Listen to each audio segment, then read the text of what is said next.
Very good evening students, welcome to the YouTube channel of Virtual Academy. आज हम लोग continue करेंगे measures of central tendency. हम इसके अंदर इस चैप्टर के अंदर already how to calculate mean we have learned. Arithmetic mean calculate करने हमने सीखा है। Arithmetic mean is like basic average which we have learned for individual series, discrete series and continuous series. ये इतनी चीजें हमने 2 लेक्चर के अंदर कवर अप की हैं। ठीक है, आज का जो लेक्चर है that would be precisely based on first we will learn जो हम लोग मीन निकाल रहे हैं उसके मेरिट्स एंड डीमेरिट्स क्या हैं, कि हम लोग मीन क्यों निकाल रहे हैं, क्या फायदे क्या नुकसान है किसी भी डेटा के अंदर मीन निकालने के। सेकेंडली जो हम आज पढ़ने वाले हैं दैट इज अबाउट कि हम लोग जो मीन पढ़ रहे हैं उसके कुछ इंपॉर्टेंट क्वालिटीज हैं, कुछ इंपॉर्टेंट पॉइंट्स है which we should consider for calculating mean, उसको देखेंगे। फिर हम लोग combined mean and weighted average mean निकालना सीखेंगे। ओके, सो इतना पोर्शन हम आज की क्लास में कवर अप करने वाले हैं। So let's begin with this. Being said, सबसे पहले हम लोग लेने वाले हैं एवरेज मीन, अर्थमेटिक मीन जो हम लोग लेते हैं उसकी क्या क्या मेरिट्स एंड डीमेरिट्स हैं। ठीक है, देखो मेरिट्स एंड डीमेरिट्स समझाने के लिए मैं एक आपको मीन लेके बताती हूँ। फाइन ना, फॉर एग्जाम्पल अगर आपसे पूछा जाए, आपको एक क्वेश्चन पूछा गया कि आपकी क्लास के अंदर एक टेस्ट लिया। ठीक है ना, फॉर एग्जाम्पल आपकी क्लास के अंदर your class is class 11th, उसके अंदर हमने टेस्ट लिया, टेस्ट ऑफ अकाउंट्स और स्टैटिस्टिक्स। स्टैटिस्टिक्स का हमने एक टेस्ट कंडक्ट कराया। ओके, उसके अंदर जो नंबर ऑफ स्टूडेंट्स थे and there marks they got, it was a test for 20 marks, तो 0 to 5, 5 to 10, let's keep it precise। हम लोग कॉन्टिन्यूस सीरीज नहीं, हम लोग जो कंसेप्ट लेते हैं उसको थोड़ा सा इजी रखते हैं। फॉर एग्जांपल 5 मार्क्स का टेस्ट था, 0, 1, 2, 3 एंड 5। ठीक है, 3, 4 and 5, right, 4 and 5 and here we have number of students. 2 students got 0 marks, 3 students got 1 marks, then 5 students got 2 marks, then 3 students got 3 marks, then we have 2 students got 4 marks, it would be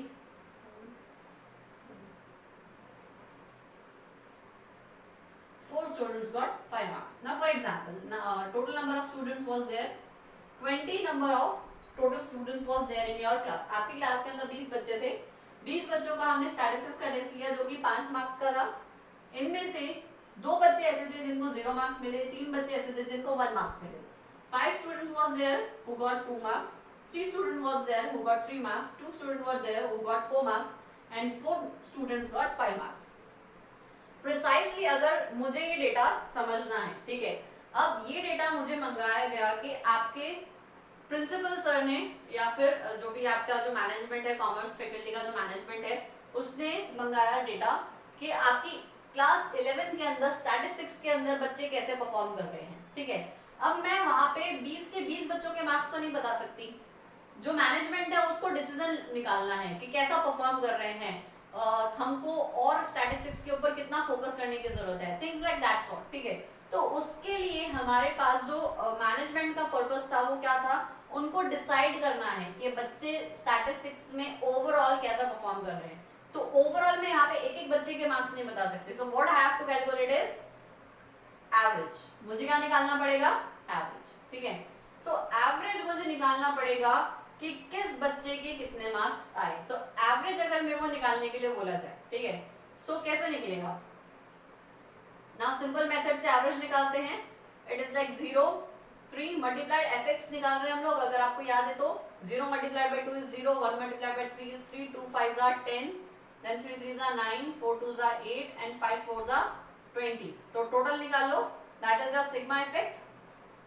sigma fx would be I guess 9 and 8 is 17. 17 plus 3 is 20. 20 plus 10 is 20 plus 10 is 30, 30 plus 20 is 50. This is your sigma fx. तो x bar is equals to क्या आएगा बेटा? x bar and number of students is your frequency which is 20. तो 50 x bar कैसे निकालते हैं, average कैसे निकालते हैं, which is sigma fx divided by sigma f. So it would be 50 divided by 20. तो एवरेज मार्क्स कितने आए? आउट ऑफ 5 एवरेज मार्क्स कितने आए? It is 2.5. मतलब स्टूडेंट्स आउट ऑफ 5 मतलब 5 मार्क्स में से बच्चे एवरेजली 2.5 मार्क्स तक लेके आ रहे हैं. So we can say that they are on the 50%. 50% उनको समझ में आ रहा है, 50% समझ में नहीं आ रहा है. If overall I want to decide और overall I want to make an image के बच्चों को स्टैटिस्टिक्स में आधा आधा समझ में आ रहा है. ठीक है. So I hope that it is not the case. But even though अगर ये मार्क्स बोलते हैं तो आपका स्टैटिस्टिक्स का डेटा अर्थमेटिक मीन यही बोलता है.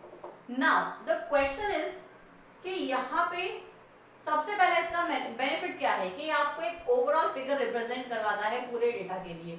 आपको बताता है इसका सबसे बड़ा बेनिफिट हम लोग क्यों निकालते हैं कि एक बड़े से डेटा को एक छोटे से फिगर के अंदर रिप्रेजेंट करवाता है. ठीक है. अब इसका लिमिटेशन सबसे बड़ा क्या है कि ये जो एक्सट्रीम वैल्यूज है ना उसको इग्नोर करता है. मतलब दो बच्चे इसमें ये 2.5 अगर आप एवरेज बता रहे हो तो इसके अंदर से दो बच्चे ऐसे थे जो बिल्कुल जीरो के ऊपर थे, वो तो 2.5 के आसपास भी नहीं थे, और 4 बच्चे ऐसे हैं जो 5 मार्क्स लेके आ रहे हैं. ये जो सच्चाई है, ये जो रियलिटी है उससे थोड़ा दूर करता है. ये उसका सबसे बड़ा डिसएडवांटेज है. ठीक है. Arithmetic mean is rigid. Rigid मतलब कि वो आपको 2.5 मार्क्स निकाल के उसने बता दिया, ना आगे ना पीछे. It is straightly 2.5. तो मतलब वो एक रिजिड डेटा आपको रिजिड रिजल्ट निकाल के देता है, which you can not change. ठीक है. प्लस ये आपको ओपन एंड डेटा, अगर आपके पास ओपन एंड क्लास है, अगर आपने फर्स्ट चैप्टर पढ़ा था तो उसके अंदर आपको पता है कि कॉन्टिन्यूस सीरीज के अंदर हमारे पास दो टाइप से होती है. एक होता है open end series and close and series. Open end series को आपको वहां पे मीन निकालने में हेल्प नहीं करता है. आपको पहले उसको क्लोज एंड सीरीज बनाना होता है, उसके बाद ही आप उसका मीन निकाल सकते हैं. Open end series like 0 to 5 then 6 to 10 something like this. ठीक है. सो जहां पे ओपन एंड सीरीज होता है वहां पे आपको डेटा नहीं निकाला जा सकता. आपको पहले इसको क्लोज एंड बनाना पड़ेगा, समथिंग लाइक दिस. अगर आपने फर्स्ट चैप्टर की क्लास लिए देन यू मस्ट रिमेंबर कि हम लोग इसको क्लोज एंड सीरीज कैसे बनाते हैं. सो ये उसके कुछ डिसएडवांटेजेस हैं. और क्या डिसएडवांटेज हैं कि अगर आपकी कुछ ऑब्जर्वेशंस मिसिंग है तो आप मीन नहीं निकाल सकते हो. आपको पूरे डेटा का वहां पे गुड अंडरस्टैंडिंग नहीं मिलता है. क्यों गुड अंडरस्टैंडिंग नहीं मिल रहा है? व्हाई? बिकॉज जो बच्चे अच्छा परफॉर्म कर रहे हैं और जो बच्चे बिल्कुल पुअर परफॉर्म कर रहे हैं वो भी इसमें छिप गए. That is why it is not giving a proper outcome. So ये उसके कुछ डिसएडवांटेजेस हैं. बीइंग सेड दैट, अब हम लोग यहाँ पे बात करेंगे कि जब हम लोग अर्थमेटिक मीन निकालते हैं तो उसके रिजल्ट्स की कुछ इंपॉर्टेंट प्रॉपर्टीज हैं, कुछ इंपॉर्टेंट पॉइंट्स है जो हमको ध्यान में रखने चाहिए. वो क्या क्या है? पहला पॉइंट तो ये है बेटा कि जब भी आप डेविएशन निकालते हो, the sum of deviations of all observation from mean is always 0. ठीक है. नाउ फॉर एग्जांपल आपने मीन निकाला, आपको कोई ऑब्जर्वेशन दे रखी है. For example you have given an x 5 6 4 3 and 2. ये आपको कोई ऑब्जर्वेशन दे रखी है. अब अगर आपको इसका मीन निकालना है, एवरेज निकालना है, तो कैसे निकालेंगे? सिग्मा x, ये इंडिविजुअल सीरीज है. ठीक है. सिग्मा x निकालो, इसका कितना आता है? This is 10 and this is also 10, सो 20. ठीक है. Number of observation 1 2 3 4 and 5. ठीक है. So it is sigma x divided by n. n is the number of observation. 5 है 1 2 3 4 5. तो sigma x कितना है? 20 divided by 5. इंडिविजुअल सीरीज के अंदर आपका क्या निकल गया? Mean, arithmetic mean. ठीक है. ये जो अर्थमेटिक मीन आपने निकला है, अगर आप x माइनस एक्स बार करेंगे तो हम उसका जो सम आएगा वो 0 आएगा. मतलब क्या? x क्या है ये, तो निकालते हैं x माइनस एक्स बार. निकालते हैं कितना होगा? x ये है 5 माइनस 4, तो 5 minus 4 is 1. x 6 minus 4 is again 2. 4 minus 4 is 0. 3 minus 4 is minus 1. 2 minus 4 is minus 2. अगर आप इनका सम निकालते, that is sigma x minus x bar. इसको क्या बोलते हैं हम लोग? डेविएशन. याद है? हमने जब शॉर्टकट मेथड किया था और स्टेप डेविएशन मेथड किया था तो डी निकाला था, तो ये डी जो आप निकालते हैं ना बेटा, उसका जो सम होता है उसका अगर आप टोटल करेंगे तो वो हमेशा क्या आएगा, हमेशा जीरो है। This is one of the point you should remember, ठीक है। ये इसका एक प्रॉपर्टी है कि deviation, the sum of deviation is always zero, deviation taken from mean. अगर आप मीन से उसका ऑब्जर्वेशन का मीन से अगर आप डेविएशन निकालेंगे तो उसका सम हमेशा जीरो आएगा, first property. Second property is something like कि अगर आपको कोई भी ऑब्जर्वेशन दे रखी है, ठीक है, उसके अंदर उसको, उस ऑब्जर्वेशन को आप किसी एक particular number which is non zero number से मल्टीप्लाई करो और एक पर्टिकुलर नंबर से ऐड करो तो आपको एक नई सीरीज मिल जाती है। फॉर एग्जाम्पल आपको एक सीरीज दे रखी है, ठीक है, सेम वही ले लेते हैं, is like 3 2 then 6 4 and 5 something like that, ठीक है। आपको ये ऑब्जर्वेशन दे रखी है। अब इस ऑब्जर्वेशन में सारी की सारी जितनी भी ऑब्जर्वेशंस है, जितने भी नंबर ऑफ ऑब्जर्वेशन है, इन सब को, ये सब x है, इसको किसी एक पर्टिकुलर नंबर से मल्टीप्लाई करो, ठीक है। I take the number as 2 से हम लोग इन सब नंबर्स को मल्टीप्लाई करते हैं, तो यहाँ पे मैं निकाल रही हूँ x into 2 is some constant, आप इसको b भी ले सकते हैं कांस्टेंट, ठीक है, विच इज नॉन जीरो। तो 3 इंटू 2 इज 6, 2 2 जा 4, 2 6 जा 12, 2 4 जा 8, 2 5 जा 10, ठीक है। ये आपका क्या आ गया, x इंटू बी। नाउ अब अगर मैं यहाँ पे x का टोटल लूं, अगर मैं इसका यहाँ पे x बार निकालूं तो x बार कितना आ रहा है, x बार निकालने के लिए the sum is 20 and number of observation is 5, तो sigma x divided by n which is 20 divided by n is 5 is equals to 4। आपका यहाँ पे मीन कितना आ रहा है, 4, ठीक है। आपका यहाँ पे हमने क्या निकाला, x into b, b is some constant, कोई भी नंबर, लेकिन वो एक ही नंबर होना चाहिए, ठीक है। मल्टीप्लाई करो और उसको आप किसी एक नंबर से प्लस करो, तो x मल्टीप्लाइड बाय 2 और किसी एक नंबर से प्लस करो। Now for example we plus it by plus 5 in it, हम इन सब नंबर्स के अंदर 5 ऐड कर देते हैं, ठीक है। चलो देखते हैं क्या आता है। तो 6 प्लस 5 मल्टीप्लाई तो हो गया, मल्टीप्लाई करने के बाद 6 plus 5, so let's take it 6 plus 5, कोई भी कांस्टेंट आप ले सकते हो, कोई भी constant is like a b कुछ भी ले सकते हो। सो 6 प्लस 5 कितना होता है, it is 39, sorry 11, then 9, then 17, then 12, it is 13 and 10 plus 5 is 15, ठीक है। सो यहाँ पे ये क्या आ गया, इसका टोटल ले लो, ये क्या बोलता है, ये एक नई सीरीज आ गई, नई सीरीज बन गई है y। अब अगर आप y बार निकालोगे ना, ये जो नई सीरीज बनी है, अगर आप इसका y बार निकालोगे ना तो वो कितना होगा, पहले इसका टोटल ले लो, पहले y बार निकाल लेते हैं हम लोग। सो इट इज 20 प्लस दिस, ये कितना आता है 30, तो 20 प्लस 30 इज 50, 50 प्लस 15 इज 65, ठीक है। तो 65 डिवाइडेड बाय 5, तो ये कितना आता है 1 and 3, 13, इट इज 13। तो y बार अगर आपको निकालना है तो वो कैसे निकाल सकते हैं, आपका जो सीरीज है, आपने पूरी सीरीज के अंदर दो काम किया, किसी एक नंबर से सारे ऑब्जर्वेशन को मल्टीप्लाई किया और किसी एक नंबर से सारे ऑब्जर्वेशन को ऐड किया। तो y बार आप दूसरे तरीके से कैसे निकाल सकते हो, आप x y बार दूसरे तरीके से आप कैसे निकाल सकते हो, एक तो ऐसे और दूसरा शॉर्टकट वे कैसा है, y बार निकालने के लिए आप क्या करेंगे, x बार जो आया है उस x बार को आप एक कांस्टेंट से मल्टीप्लाई कर दो, उस एवरेज को आप मल्टीप्लाई कर दो और फिर उसको उसी नंबर से ऐड कर दो। तो x बार आपके पास कितना था बेटा 4, तो 4 मल्टीप्लाइड बाय 2 प्लस 5 कर दो, तो पहले मल्टीप्लाई होता है it is 8 plus 5 which would be 13 again. आ रहा है दोनों answer same. So this is one of the property कि अगर आप किसी एक नंबर से पूरी ऑब्जर्वेशन को मल्टीप्लाई कर रहे हैं, किसी एक नंबर से आप ऐड कर रहे हैं, तो वो जो नई सीरीज बन रही है आप पूरे एवरेज को ही अगर ऐड कर लोगे तो सेम ही आंसर आएगा, ठीक है। This is what they need to tell you. Now being said that इतना पोर्शन कंप्लीट करने के बाद अब हम लोग आ रहे हैं कंबाइंड एवरेज के ऊपर. What is this combined average?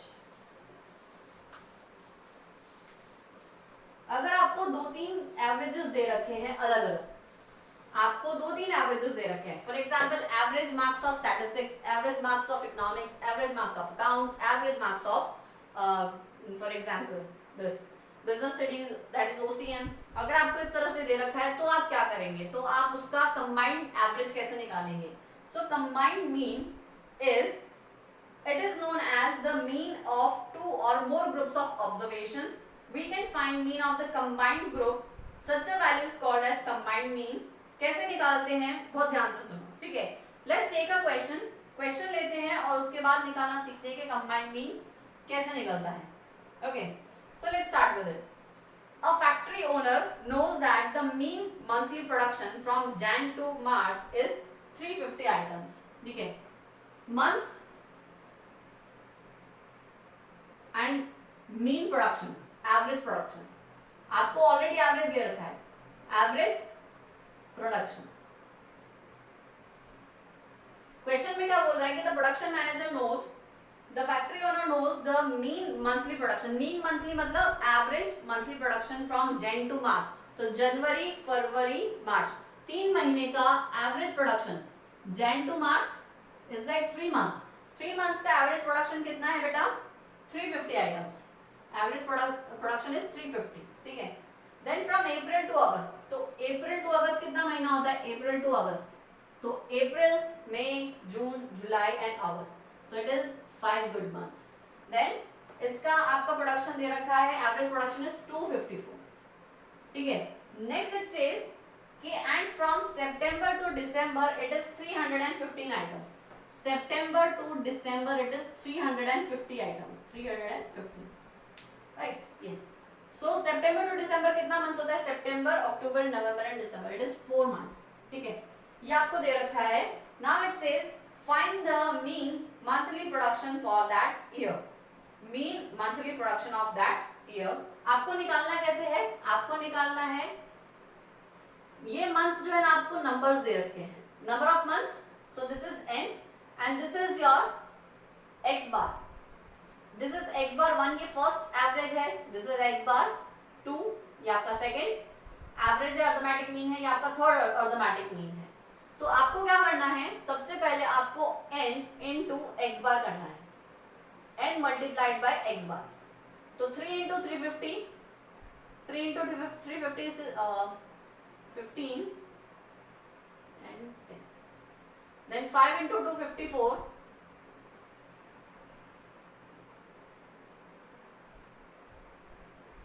Then 4 into 315. 4 3s are 12. Okay. So this is your n into x bar. Total निकाल लो इसका, sigma n into x bar. ठीक है. Which is equals to 5 plus 7 is 12. 12 plus 6 is 18. 3580. ठीक है. Combined mean निकालने का बेटा तरीका क्या होता है? The formula for combined mean x bar c. Combined mean is equals to n1 into x bar 1 plus n2 into x bar 2 plus n3 into x bar 3. हमने यही किया. n1 this is n1, this is x1, n2 x2, n3 x3 multiply कर लिया और बाद में इन सब का सम निकाल लिया, इन तीनों का टोटल कर लिया, divided by n1 plus n2 plus n3. ठीक है. which would be n1 plus n2 plus n3. it is equals to this if I see this 7 plus 5 is 12. okay. so यहाँ पे आंसर क्या आएगा? 3580 divided by 12. ठीक है. so it is 12 to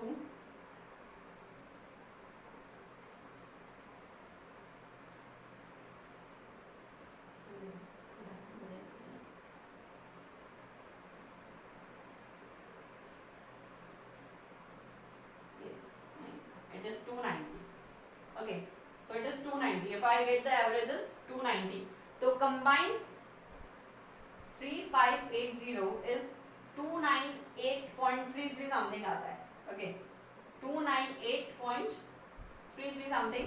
So this is your average monthly production. So आपका यहाँ पे combined mean कितना निकला 290. पूरे साल का आपका combined mean Jan to December आपका combined mean कितना निकला which is 290.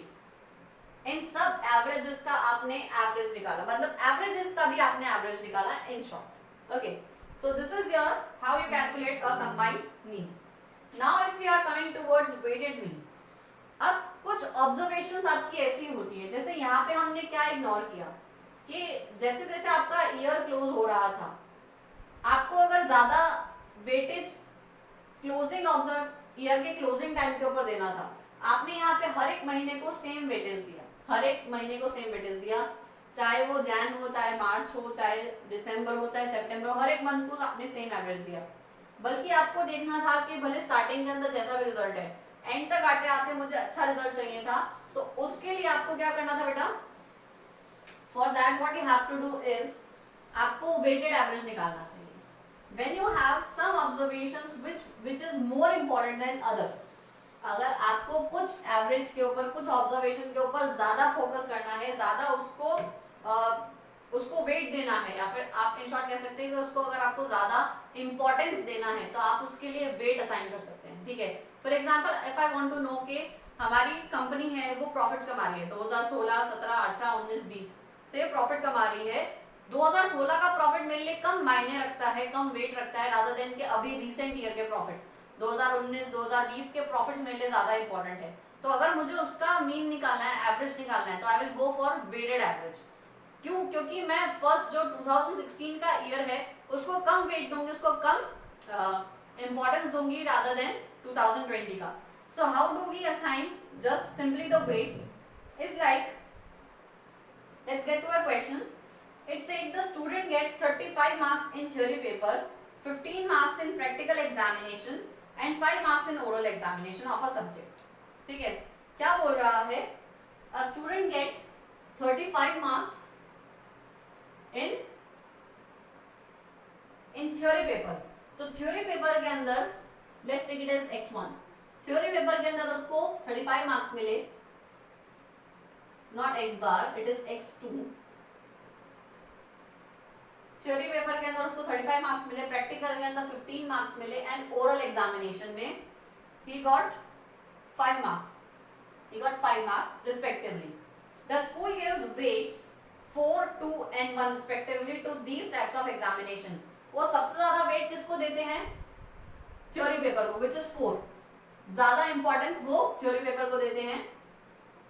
प्रैक्टिकल पेपर को वो कम इंपॉर्टेंस देते हैं, that is 2 and oral examination को और कम इंपॉर्टेंस देता है, दैट इज ओनली 1. ठीक है, find the weighted mean of marks for the student. इस स्टूडेंट का आपको क्या निकालना है? वेटेड मार्क्स, वेटेड मीन निकालना है. सिंपल, वेटेड मीन निकालना is very simple. Is like आप मल्टीप्लाई कर दो ऑब्जर्वेशन को उनके वेट्स के साथ. ठीक है, इज लाइक आपको x1, x2, x3 दे रखा है. How can I write? अगर ये आपका क्वेश्चन है तो how can we solve this question? It could be like आपको यहाँ पे मार्क्स दे रखे हैं,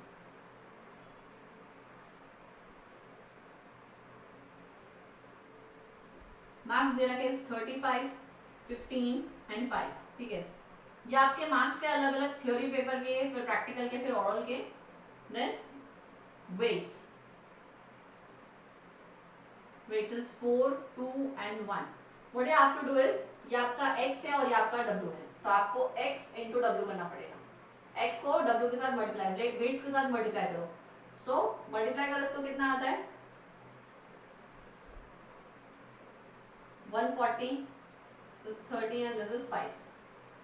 ये आपका वेट्स आ गया, x into w आ गया. सो इसका टोटल करो, कितना आता है? 175. फिर आपको वेट्स का टोटल करना है, sigma wx, sigma wx, weight into x, कैसे भी लिख सकते हैं, कोई फर्क नहीं पड़ता. सिग्मा w करो, मतलब वेट्स का टोटल लेना है अब आपको, which is 7. This is 7. ठीक है, अब आपको वेटेड मीन कैसे निकालना है? Weighted mean would be equal to sigma WX divided by sigma W which is 175 divided by 7, तो 225 विच इज 25। तो वेटेड मीन कितना है इन सब एग्जामिनेशंस का? उसका 25। तो जो ओरिजिनल मार्क्स उसको दिए जाएंगे that would be 25। So this is how you calculate a weighted mean of marks for the student. मतलब थ्योरी के अंदर अलग मार्क्स है, प्रैक्टिकल में अलग मार्क्स है, ओरल में अलग मार्क्स है, लेकिन जो स्कूल का मैनेजमेंट है वो थ्योरी को ज्यादा इंपॉर्टेंस दे रहा है, प्रैक्टिकल को उससे कम और ओरल को उससे कम इंपॉर्टेंस दे रहा है। On the basis of importance you have assigned weights and because of those weights आपका जो average marks निकला है वो कुछ इस तरह से निकला है, ठीक है।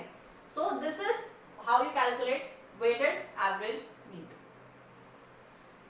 ये सारी चीजें हम लोगों को आप एक्सरसाइज नंबर 3.2 तक सारे क्वेश्चंस अटेम्प्ट कर सकते हैं एंड आफ्टर दैट जो ज्योमेट्रिक मीन करना है, ज्योमेट्रिक मीन के बाद हमको पोजिशनल एवरेजेस करने हैं, median and positional averages and mode.